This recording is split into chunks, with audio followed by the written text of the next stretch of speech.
Hello friends, welcome to Kunjupoo talks, the കുഞ്ഞുവായിലെ വലിയ വർത്തമാനങ്ങൾ. അപ്പോൾ ഞാനൊന്ന് കണ്ടേ ഈ ദേഷ്യം എന്ന് പറഞ്ഞിട്ടുള്ള സബ്ജക്റ്റിനെ കുറിച്ചിട്ട് ഒരു 2 പേജിൽ കവിയാത്ത ചെറിയൊരു പ്രസംഗം അങ്ങോട്ട് കാച്ചെന്ന് വിചാരിച്ചിട്ടാണ്.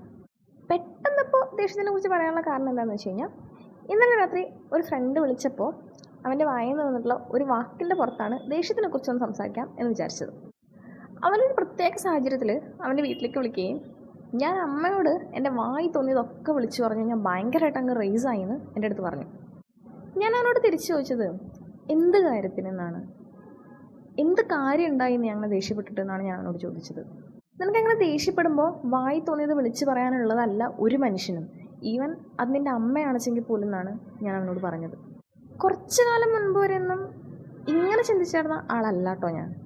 പൊതുവെ അത്ര വലിയ ദേഷ്യക്കാരിയൊന്നും അല്ല എന്നാണ് ഞാൻ എന്നെക്കുറിച്ച് വിചാരിച്ചിട്ടുള്ളത് വെച്ചെങ്കിലും മൂക്കത്ത് ശുണ്ടിയുള്ള ആളാണ് ഞാൻ എന്നാണ് എൻ്റെ നാട്ടുകാരും വിട്ടരും എന്നെക്കുറിച്ച് പറയണത്. ഞാൻ എപ്പോഴും ദേഷ്യം വരുമ്പോൾ ആലോചിക്കുന്ന ഒരു ഇൻസിഡൻ്റ് ഉണ്ട്. അതൊരിക്കൽ എൻ്റെ ഒരു സാറ് എൻ്റെ അടുത്ത് പറഞ്ഞതാണ്. സാർ അത്യാവശ്യം ജീവിതത്തിൽ സ്ട്രഗിൾ ചെയ്തുകൊണ്ട് ജീവിച്ചുകൊണ്ടിരുന്ന ഒരു മനുഷ്യനാണ്.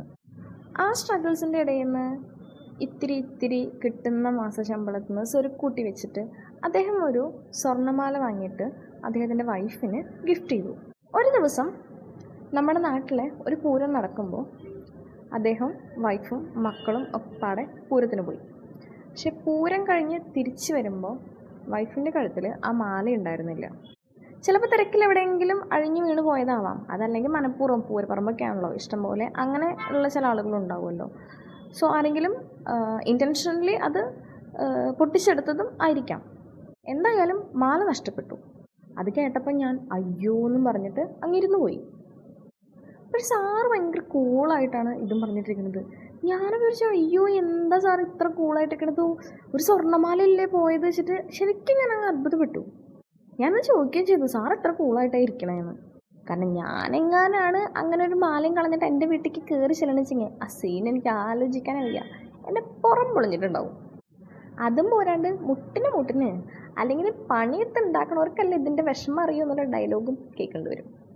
നമ്മളാ മാല മനഃപൂർവ്വമായി അല്ല കൊണ്ടുപോയി കളയുന്നത്, എന്നാലും ഈ ഡയലോഗിന് പഠിക്കുന്ന ഒരു കുറവുണ്ടാവില്ല കേട്ടോ. പക്ഷേ ഞാനത് ചോദിച്ചപ്പോണ്ടല്ലോ സാറ് പറഞ്ഞ മറുപടി എനിക്ക് ഭയങ്കരമായിട്ട് ഇഷ്ടപ്പെട്ടു. സാറിനോട് ചോദിച്ചത് എന്താണെന്ന് വെച്ച് കഴിഞ്ഞാൽ, എടോ ആ മാല പോയെന്ന് പറഞ്ഞിട്ട് ഞാൻ അവളെ ചീത്ത പറഞ്ഞതുകൊണ്ട് എന്ത് കാര്യമാണുള്ളത് എന്നാണ്. ആ പോയ മാല തിരിച്ച് കിട്ടുകയും അല്ലെങ്കിൽ ആ സിറ്റുവേഷനിൽ എന്തെങ്കിലും വ്യത്യാസം ഉണ്ടാക്കാനോ എൻ്റെ ദേഷ്യം കൊണ്ട് സാധിക്കുമെന്ന് ചോദിച്ചു. ശരിയാണ്, നീ ആ മാല കൊണ്ടുപോയി കളഞ്ഞല്ലേ, നിനക്ക് ശ്രദ്ധയില്ലാഞ്ഞിട്ടാണെന്നും പറഞ്ഞിട്ട് അപ്പുറത്ത് നിൽക്കുന്ന ആൾ എന്തായാലും വിഷമിച്ചിട്ടാവും നിൽക്കുന്നുണ്ടാവുക. അതൊന്നും മനസ്സിലാക്കുക പോലും ചെയ്യാതെ നമ്മൾ ദേഷ്യപ്പെട്ടത് കൊണ്ട് എന്ത് മാറ്റമാണ് ആ സാഹചര്യത്തിനുണ്ടാവുക?